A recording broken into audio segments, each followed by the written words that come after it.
Gopijana Vallabha Girivaradhari.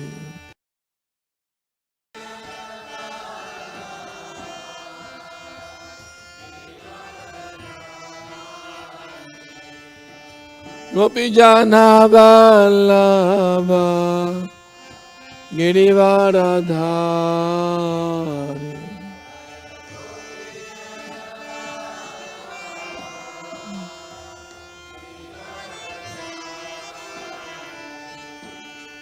Yashodanandana Brajajana Ranjana.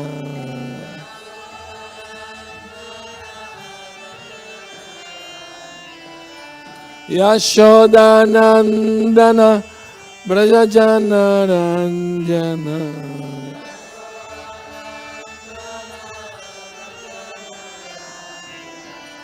Yamuna Tira Vanacharya.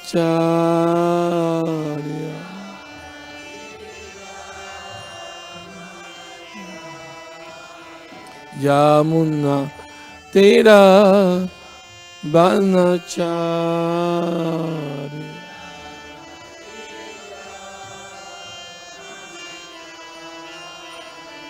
Jaya Radha Dhava Kunja Vihar.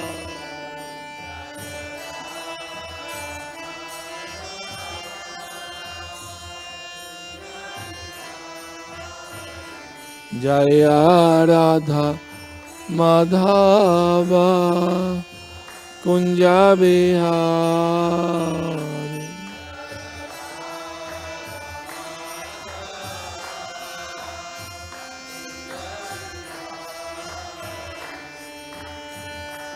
Hare Krishna, Hare Krishna, Krishna Krishna, Hare Hare, Hare Rama, Hare Rama, Rama Rama, Hare Hare.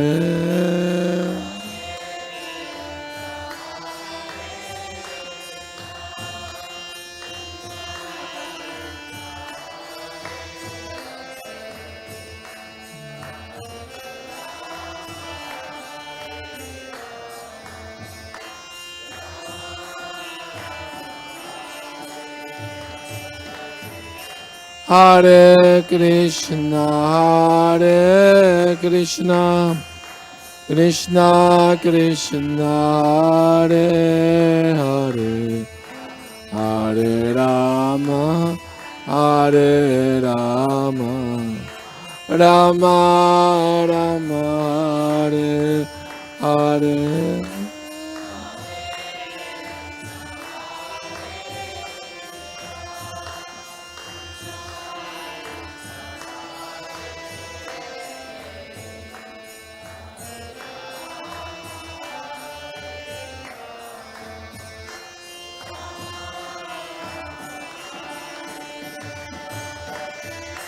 Hare Krishna, Hare Krishna, Krishna Krishna, Hare Hare, Hare Rama, Hare Rama, Rama Rama, Hare Hare.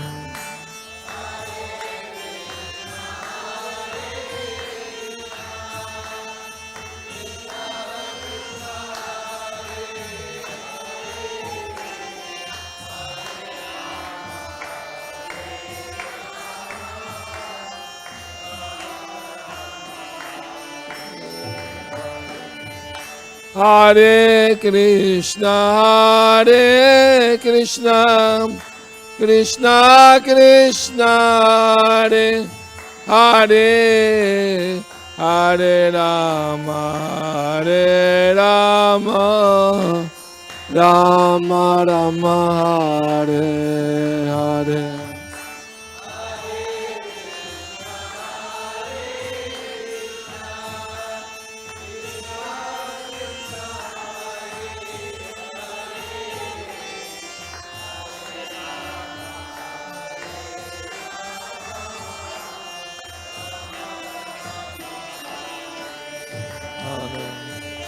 Hare Krishna, Hare Krishna, Krishna Krishna, Hare Hare, Hare Rama, Hare Rama, Rama Rama, Hare Hare.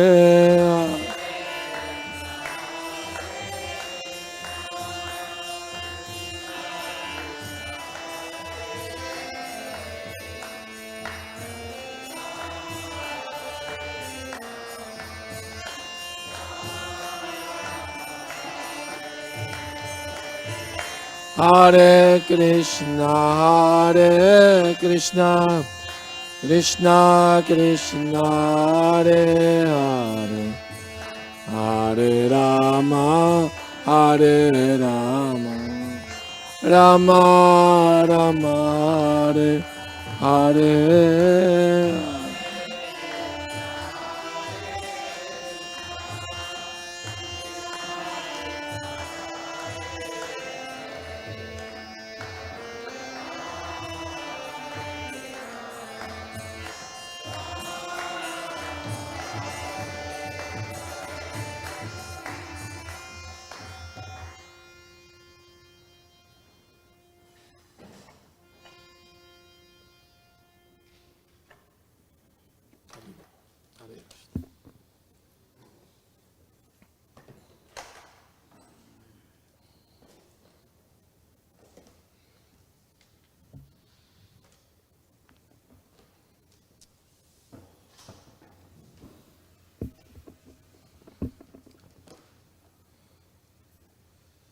Hare Krishna.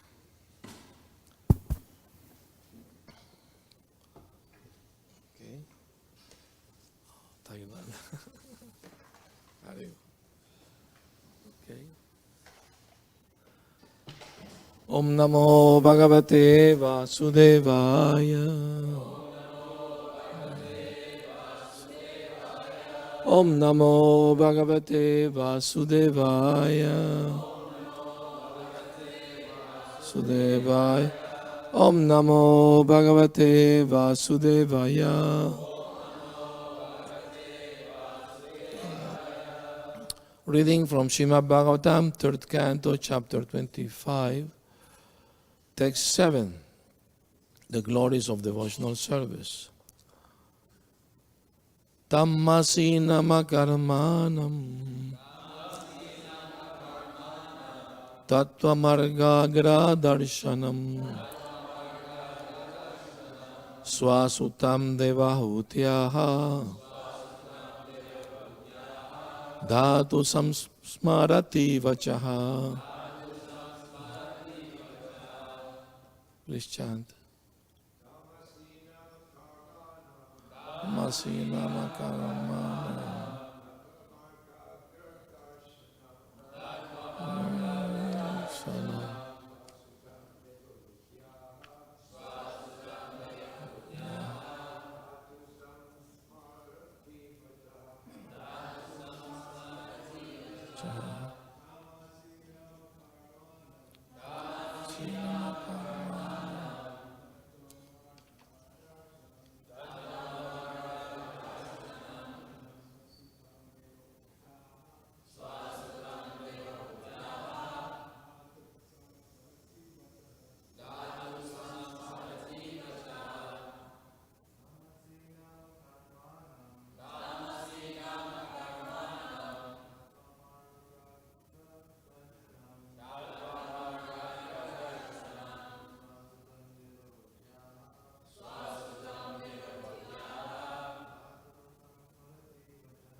Ladies, please.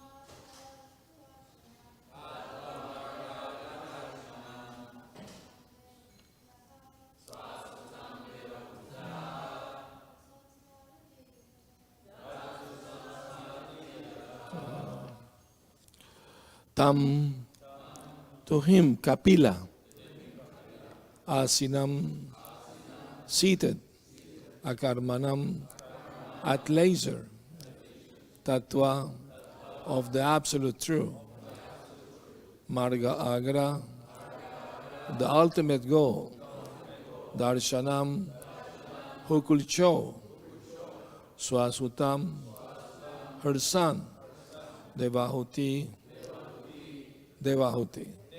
Aha, said, Dhatu, of Brahma, Samsmarati, remembering, Vachaha, the words.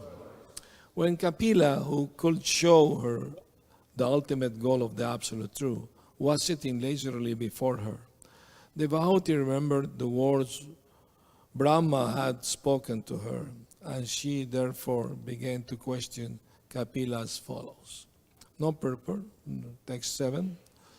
Devahuti ruvacha nirvinna nitaram bhuman asad indriya tarshanat yena sambhavya manena prapannandam tama prabhu. Devahuti said, I am very sick of the disturbance caused by my material senses. For because of this sense disturbance, my Lord, I have fallen to the abyss of ignorance. Purport. Here the word asat indriya tarshanat is significant. Asat means impermanent, temporary. And indriya means senses. Thus, asat indriya tarshanat means from being agitated by the temporarily manifest senses of the material body. We are evolving through different statuses of material bodily existence, sometimes in a human body, sometimes in an animal body. And therefore, the engagements of our material senses are also changing. Anything which changes is called temporary or asat. We should know that beyond these temporary senses are our permanent senses, which are now covered by the material body. The permanent senses, being contaminated by matter, are not acting properly. Devotional service, therefore, involves freeing the senses from this contamination. When the contamination is completely removed, and the senses act in the purity of an alloyed Krishna consciousness, we have reached Sad Indriya, or eternal sensory activities. Eternal sensory activities are called devotional service, whereas temporary sensory activities are called sense gratification. Unless one becomes tired of material sense gratification, there is no opportunity to hear transcendental messages from a person like Kapila. Devahuti expressed that she was tired. Now that her husband had left home, she wanted to get relief by hearing the instructions of Lord Kapila. Om Agyana Timirandasya Gyananjana Salakaya Chakshurum Militam Yena Tasmai Shri Gurave Namaha. I was born in darkest of ignorance, and my spiritual master, Srila Prabhupada, opened my eyes with a torchlight of knowledge. I offer my humble respect and obeisances unto him. Srila Prabhupada ki jai. So, Devahuti, she's telling her transcendental son, Kapila, that she's tired, she's sick of the disturbance of the material senses. So this is very important instruction she's giving us, that one has to be tired of this engagement in sense gratification as a disturbance. See it as a disturbance. Most people don't see it as a disturbance. They see it as opportunity to enjoy. But why? Because of ignorance. Because they're in ignorance, they think there is happiness in enjoying the material senses. But in the Bhagavatam, it is explained that persons who are enlightened spiritually, they don't enjoy the source of misery. The material senses are a source of misery. Because in the mode of passion, there is some little happiness and enjoying the senses, but end up in misery. It ends up in suffering. Because that's the duality of this material world. Happiness, distress. There is enjoyment, there is suffering. So, knowing that, Devahoti, she's very enlightened lady, but the mother of Avatar, Kapila Dev, she's putting herself in our position just to teach us how to ask proper questions, how to understand that we have to get tired of this impulses of the senses to enjoy the material energy. That is the sick situation of the soul. It's very interesting, Prabhupada saying that we have eternal senses which are covered by the material senses. So the eternal senses' natural engagement is devotional service. It's the natural occupation of the senses. There is an allegory in the Vedas that once the senses assembled together to discuss about the stomach. And they were discussing that the stomach is a tyrant. We are working all day to feed the stomach.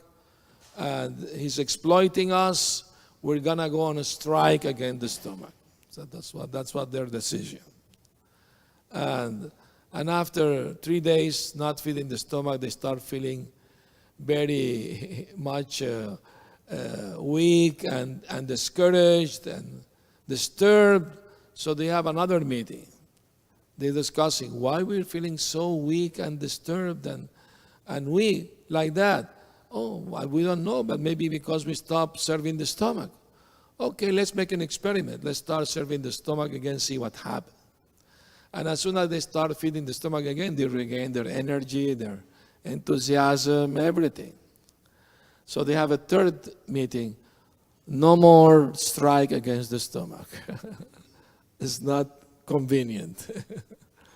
So the stomach is like Krishna, and we are the part. The senses, we are the part. So we can't be satisfied unless we serve the center, the stomach. The center of the body is the stomach. So in that sense, philosophically, we need to understand that we can't be satisfied ever unless we satisfy the Lord by devotional service. Once we understand that and act upon it, then we are peaceful and happy. If one tries to be something which he's not, there is no happiness. It's artificial. But if one accepts oneself what one is truly is, then there is happiness. And we are naturally eternal servant of Krishna. That's the conclusion. So in ignorance, we believe something we are not. Like the story of the eagle who believed himself to be a chicken. You know the story? Who doesn't know the story? Okay. But there is another story. Most of you already heard the story. I've said it before. But I'm bringing you a new story. And this story is called Die to Live. Die to Live. The story goes, there was an Indian businessman named Kumar. He went to Africa to do business. When he finished his business, he went to a park to amuse himself. And while walking the park, he saw a lot of macaw parrots, on a tree, on the branches of a tree. Macaw, very colorful, big parrots. So he was admiring their beauty. He thought, I haven't seen in India such big, colorful parrot like this. I will catch one and take it home. So he went behind the tree in a low branch. He jumped in and grabbed one of them and put it to sleep and took it to home. Put it in a big cage, beautiful cage, and was feeding him nice fruit and nuts and honey to keep him happy. And his friend come to visit. Oh, where you got such a beautiful parrot? Oh, I brought from Africa. Oh, congratulations. And he started teaching the parrot, words in Hindi. Itne ka paisa hai, and, things like that. He was a businessman. Anyway, I mean to say, a few years ago, scientists were amazed with an African parrot who learned by heart 1,000 words. Not only that, he could compose his own phrases. More amazingly even. So that's a true story. Now the parrot of our story is allegorical. He also learned very nicely many Hindi words and phrases like that. So after a year, Kumar told him, my dear parrot, I'm going back to Africa for business, and I'm planning to go to that same park. And if I see your friends, do you have any message for them? He said, yes, please, if you see them, tell them I miss them very much, I love them very much, but I'm happy in this cage since you are giving me nice nuts and fruits and honey and like that. Okay, I will give the message. So the man finished his business, went to the park in Africa. The same macaw parrot were there on the same tree. So he stood in front of them and gave the message. As soon as he finished giving the message, one of the macaw parrots fell dead. The man was shocked. Poor guy, why he died like this? Maybe he missed very much his friend. Or they were, soulmates. I don't know. I'm sorry, for him. What can be done? Life is mysterious sometimes. Anyway, he went back to his home in India and stood in front of the cage and told the parrot, I saw your friend, I gave your message, but I'm very sorry to tell you that as soon as I finished the message, one of your friends dropped dead. Very sorry to give you bad news. Then the parrot inside the cage, he also fell dead. He had a heart attack, fell dead. He was totally dead. So the man was in shock. My poor parrot, I loved him so much, so beautiful. Why he died on me like this? I should have not given him such bad news, Anyway, he was crying, lamenting.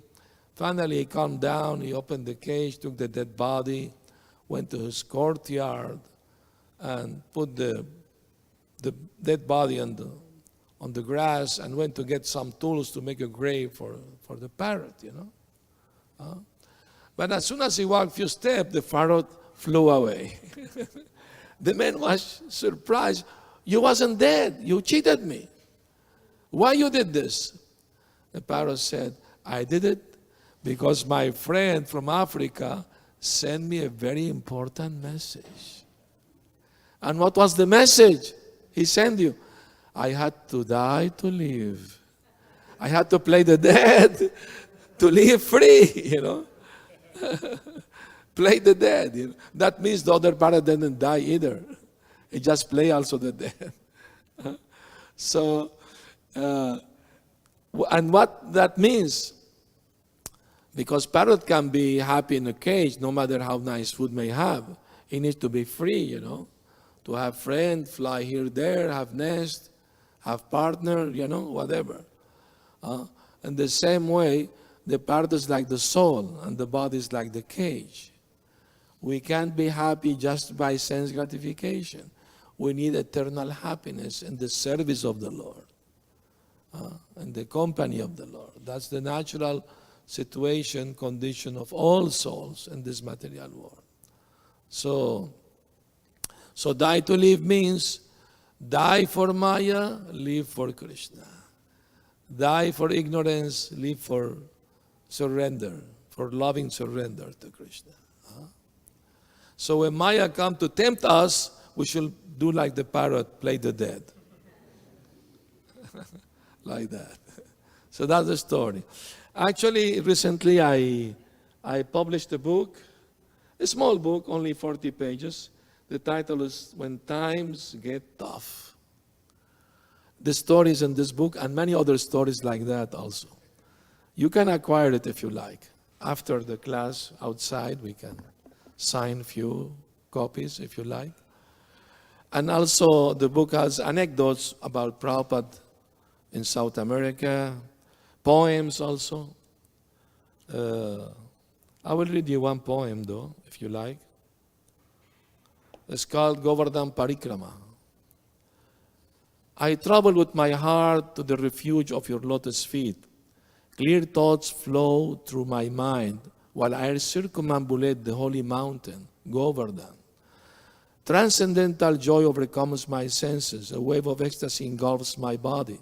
My hairs stand on end. My tears flow. My eyes shocks up. My voice shocks up. The world appears vacant. I feel intense separation. O Supreme Divinity, O Lord, when will you take possession of this poor heart?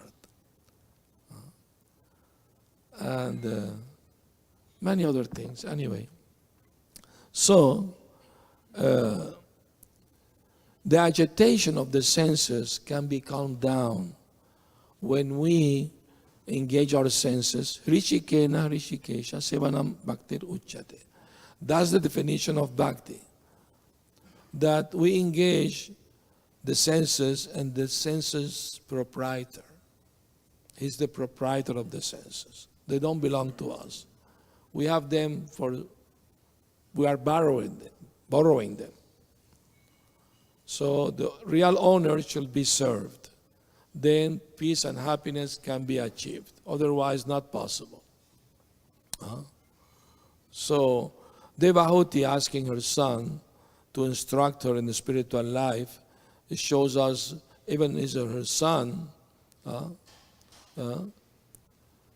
but since he's the Supreme Lord, Avatar, she understood that I need to be enlightened because her husband left home because that was the arrangement that between them, that as soon as you get a son, I will leave home. Of course, the son was grown up when he left.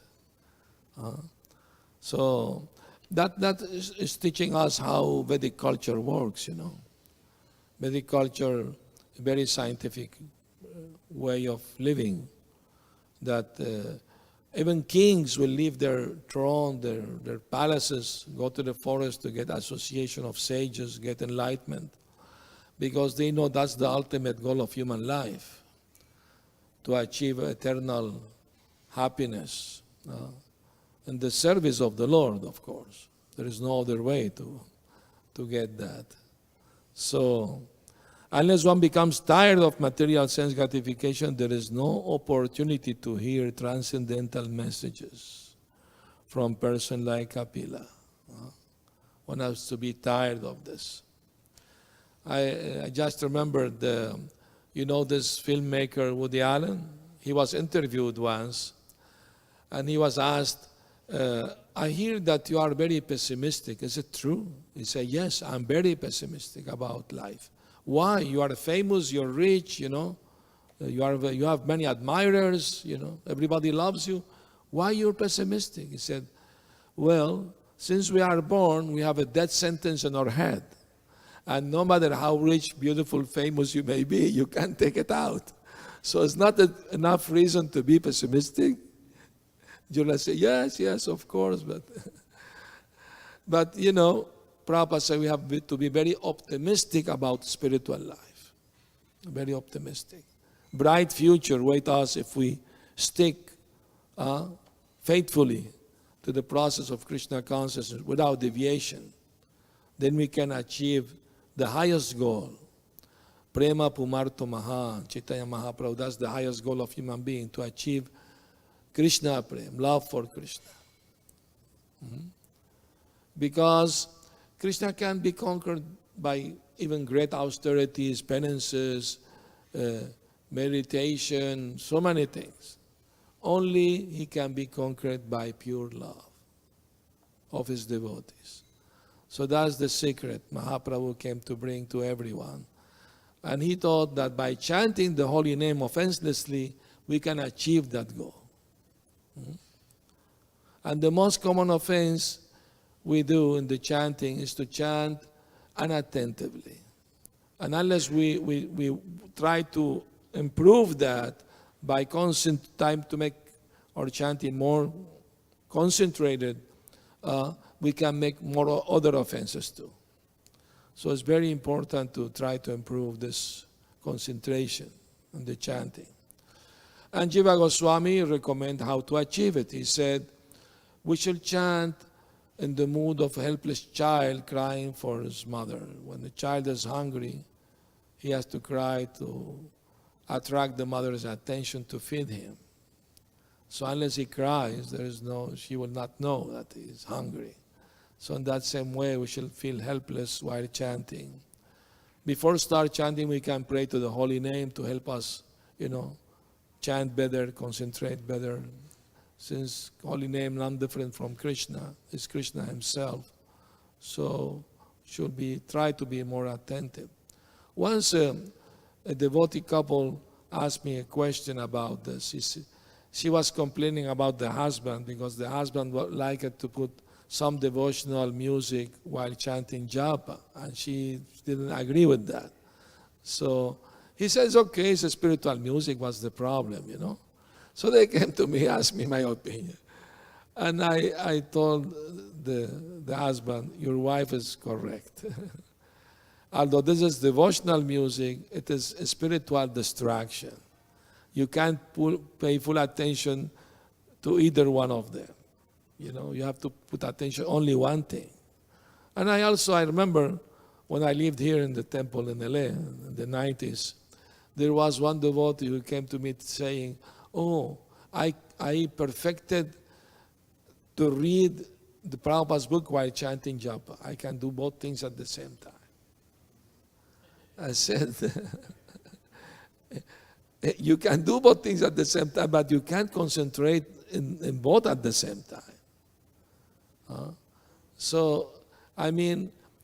Devotees once asked Prabhupada, when we chant japa, what we shall do? Prabhupada said, nothing, just chant. Don't do anything else. Hear and chant properly. So it's not an easy thing. The mind likes to get, distracted, diverted with so many thoughts, many things. But it takes practice, it takes effort every day. That's what Arjuna told Krishna in the Bhagavad Gita. To control the mind is more difficult than to stop the storm, wind. Krishna said, yes, it is, because the mind is restless, is capricious. It is correct, the word, capricious? Yes? Okay. Whimsical, whimsical. And very stubborn. So Krishna said, yes, that's true. But by practicing and detachment, one can control the mind. The practice is Trinadapi Sunichena Tarorapi Sahishnuna Amanina Manadena Kirtaniya Hasadahari. That's the practice, to chant in a humble state of mind. No? Offering all respect to others, be more tolerant than a tree. It actually is not Taror Eva, it is Taror Api. Eva means as tolerant as a tree, but Taror Api means more tolerant than a tree. That's the original, actually, verse. And to offer respect to others without expecting anything in return is not an easy thing either, Once a devotee asked Prabhupada, I'm a very proud person. How can I be humble? Prabhupada said, by being humble. So the thing is, we achieve things by practicing it. It's not going to come out of thin air, The spiritual advancement or the concentration has to be practice. Prabhupada told one devotee who asked him how to become expert in Sankirtan. Prabhupada said, how somebody become a drunkard? By drinking every day. He ends up an alcoholic. In the same way, if practice every day, then becomes a natural habit. It's natural for you, like breathing, to chant and try to concentrate on the chant. It becomes natural. So that's what we need to achieve.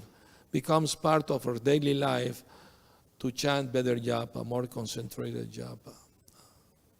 And that need effort. And not only one has to chant with concentration, but then one has to chant also with feeling.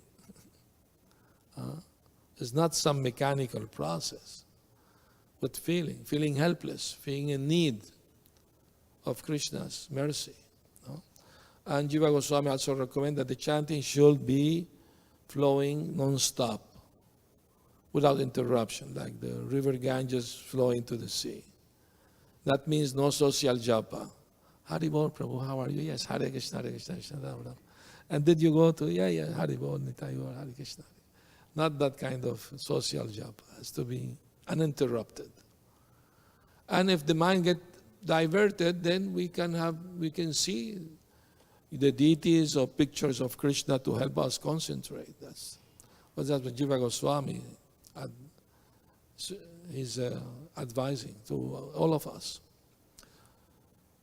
All right, so I'm going to stop here. If there are any comments or questions, please do. Yes.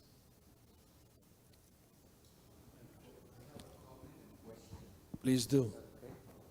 Comment and question. Yeah. In regards to properly chanting, I agree with that, what you just said, that one should hear the chanting. One time we were chanting here, and Prabhupada's tape of chanting was there. Giriraj Maharaj was in the back.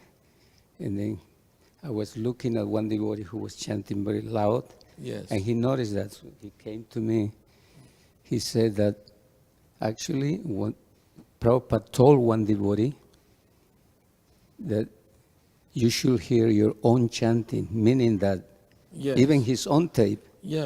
And I was a little bit surprised too. I heard it from Giriraj Swami. That's So then I thought, then my question will be that, I accept that, but I'm thinking that sometimes some devotees will say, for those devotees who will say, well, actually I get inspired by either reading when I'm chanting, and like they get absorbed, they might be reading and chanting, or there might be, listen to Prabhupada's tape and they feel like they get inspired.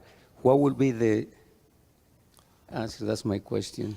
Well, thank you for your comment and question. Yes, I heard from Giriraj Swami that once in the Dallas temple, Prabhupada entered the room and one devotee was playing Prabhupada chanting his japa, and Prabhupada told him, you should listen to your japa, not to mine. The devotee put it very loud or something, So Prabhupada himself said, you have to hear your own japa, So even if devotees sometimes they put Prabhupada chanting, they should put it not too loud, very, lower than their own voice, so they can hear their own chanting better. Yes, Archita. But I have but there was a question about reading and chanting at the same time. I would say if you want to read, stop chanting, read something to inspire you, and then keep chanting, but not reading, chanting at the same time. We shouldn't do that. That's not correct. Prabhupada himself said we shouldn't do it. Please pass the mic to Archita Prabhu. Did that answer your question, Prabhu?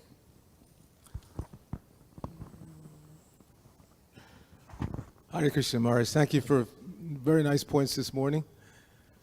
Two things. In terms of the loudness of how loud you chant, Mukunda Maharaj told me he was there in London. One devotee had gone to the dentist and he went with another devotee. And so while they were waiting in the waiting room, the one who was going to get his teeth fixed, he was chanting very loudly, Hare Krishna, Hare Krishna, Krishna. So the other devotee told, don't, you're disturbing everybody. Don't chant so loud. And the one who was chanting said, well, Prabhupada said we should chant loudly. So when they went back to the manor, the whole thing went to Prabhupada, and Prabhupada said, yes, you should chant loud enough to hear yourself chanting, but not so loud that you disturb others. Yes. So then with the point of Prabhupada's tape, if you can chant in the temple room and hear other devotees chanting, why can't you hear Prabhupada chanting? What is the problem? Yes, there's a volume. You should set it at such a volume that it's not disturbing, but why can't you hear Prabhupada's chanting? If you can hear other devotees chanting while you're chanting, right? Other devotees are chanting in temple room, Hare Krishna, Hare Krishna. Why can't we hear Prabhupada chanting Hare Krishna? But some devotees are dead set against that tape for some reason. As soon as you put it on, turn it off. Why? Why can't I hear Sachitanoi chant or Brigapati chant but not Prabhupada chant? And then one more piece of advice for chanting, since we're talking about chanting. The biggest problem I've found in 50 years of being around ISKCON is japa terrorists. What is a japa terrorist? Somebody who, whatever thought pops in their mind, they come and interrupt you about it. They come and ask you a question, or they want to tell you something, or that's a japa. Yes. So your number one job as while you're chanting japa is to avoid japa terrorists. Don't be afraid to say, please don't disturb me. I want to finish my Unless round. something life or death. Yeah, it's not life or death. situation. They just some idea comes in their head. They remember something and they want to come and share it with you to interrupt your japa. That's not correct. Yeah, so don't allow japa terrorism. Thank you for saying Protect that. your own japa. Don't depend on somebody else to protect it for you. Actually, once Prabhupada was in his room, and one devotee outside his room was chanting very loudly, and Prabhupada came out and told him, please chant more softly. I need to take a little rest, So we have to be more conscious of others' needs, not just think, okay, we had some time devotee like that who like to chant too loudly. So, okay, please chant outside. You can chant as loud as you want, So we have to be more conscious of other devotees, needs. Thank you for sharing that. Any other comment, questions? All right, very good. Yes.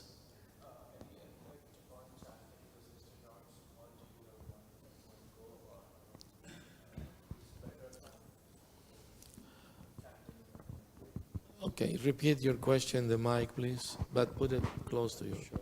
Keep it closer. Sure. So everybody can hear it on the internet. Yeah.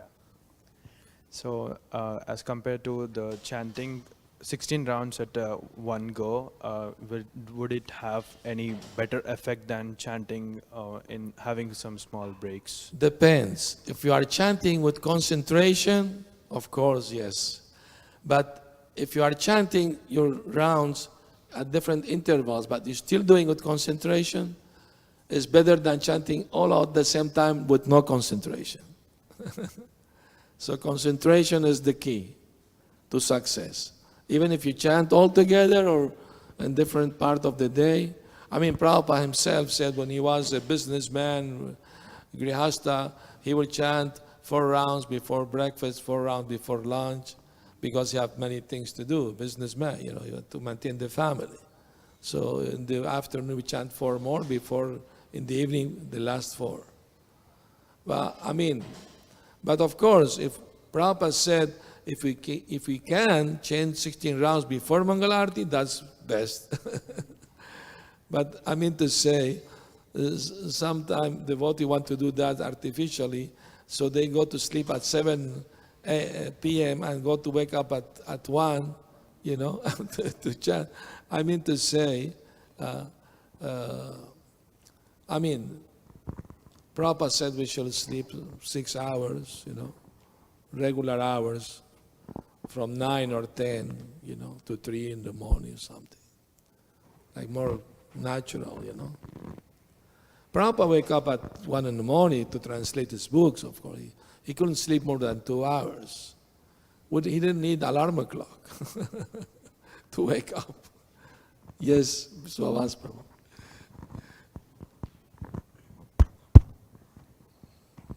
Thank you for a nice class, Maharaj. I always thought that it was important to have like Prabhupada tape playing, chanting japa.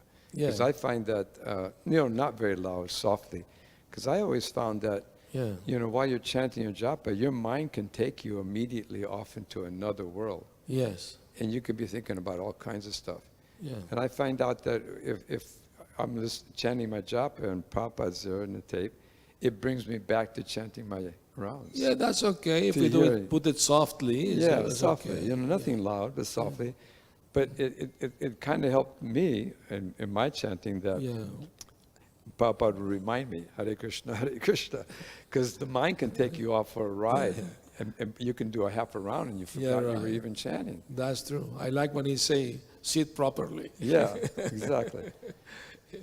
You immediately fix your mind properly, in the chanting. Thank you for sharing that. Sometimes, Maharaj, this is a comment, and maybe you can make a comment of this, that, we are so absorbed about, like we're in a community where there's many devotees, you want to do the best for yourself, right? That you might forget and not the other ones. Like, for example, sometimes at the Pujari room, when they're dressing the deities, I heard some tape very loud. And I'm thinking, well, this devotee is actually relishing what he's hearing, but he's thinking about him or two there. But they might be thinking the other way around. The devotees here in the temple, they're chanting loud. So, it's like a competition who will do it who will do it louder. louder so they can hear. So that, I just... No, Prabhupada said we should have cooperation. Exactly. Cooperation means we try to understand other needs. We try to, cooperate. If there is need to lower the volume, lower the volume, to help others to concentrate in their chanting. Sometimes this happens. I've seen it also in other temples, Mexico City. You're chanting before Mangal Arati and the Pujari putting loud music and the altar, things like that. So they should be more conscious not to do that, Put it lower volume, if you want, but... Just to be aware of everybody's same tune. Yes, it's practical things. We need to, Prabhupada said we have to be practical. Prabhupada said the best plan is the one that works. So it works, do it. And Prabhupada said, I only can suggest. And he never enforced things like that. He's always a perfect gentleman, And Prabhupada said very important things, He put a sign on the door in the temple because devotees were confused. What is more priority, Some devotees were not taking care properly of their health to do more service and things like that. So Prabhupada made a list of priority things. He said, first thing, take care of your health.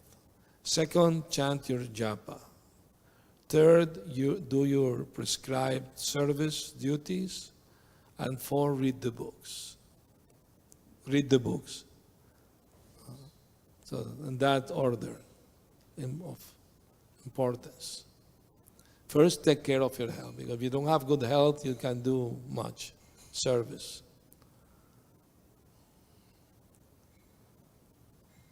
Yes, Acharya. Hare Krishna Maharaj. So going for what you just said now, the health, chanting, service, and read the books. Yes. So because some devotees said that service is chanting, or reading books is also service, and also we can get caught in not doing practical service and taking chanting and reading or studying Prabhupada's books as a service.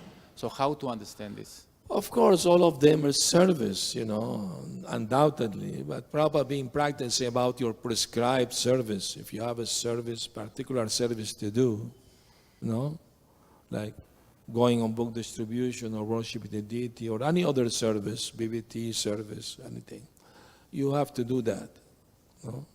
After japa, this is the priority. You have to be responsible. You do your assigned duty in devotional service. Of course, reading the book is devotional service, chanting japa is also devotional service. But undoubtedly.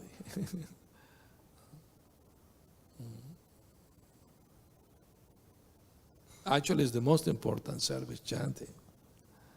Because unless we chant, we don't have the proper consciousness to do other services. And Prabhupada said it's more important our state of mind doing the service than the service itself. So if we have the state of mind of doing it to please Guru and Krishna, then that's the proper mentality. But we can do it also the service in the mode of ignorance or passion, or goodness, In the mode of ignorance, is to give you an example, somebody is chanting japa and falling asleep.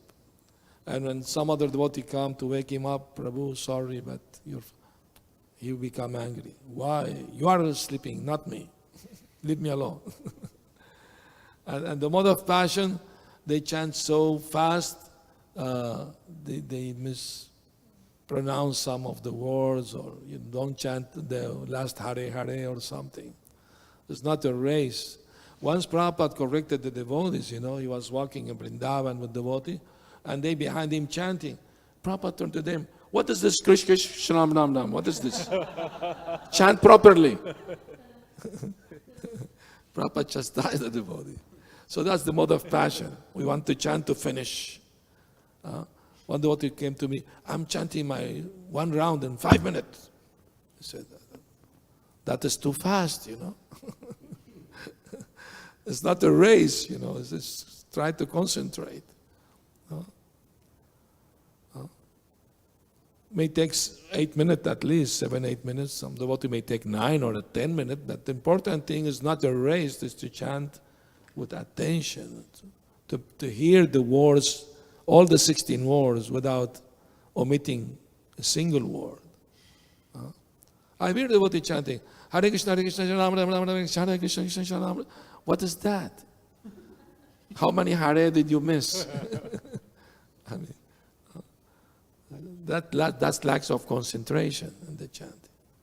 So we have, and the mode of goodness, we try to chant, you know, hear and chant properly, the 16 words, and pay attention, try to concentrate. That's mode of goodness.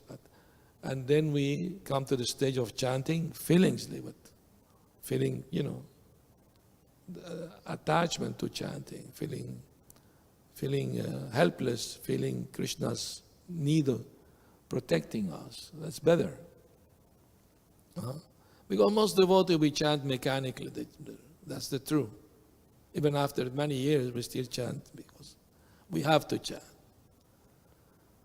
We have to come to the stage that I want to chant. I love to chant. I can't breathe without chanting. Another thing, I've heard devotees doing pranayama while chanting. They measure the amount of breathing while chanting. That's also nonsense. We are not practicing pranayama yoga. We have to practice bhakti yoga. Concentrate on the holy name, not on the breathing. I've heard that sometimes. Breathe. Another, you know, you are meditating on pranayama, not on bhakti. Anyway, Hare Krishna. Srila Prabhupada ki jai. Gaur Premanandi Haribo.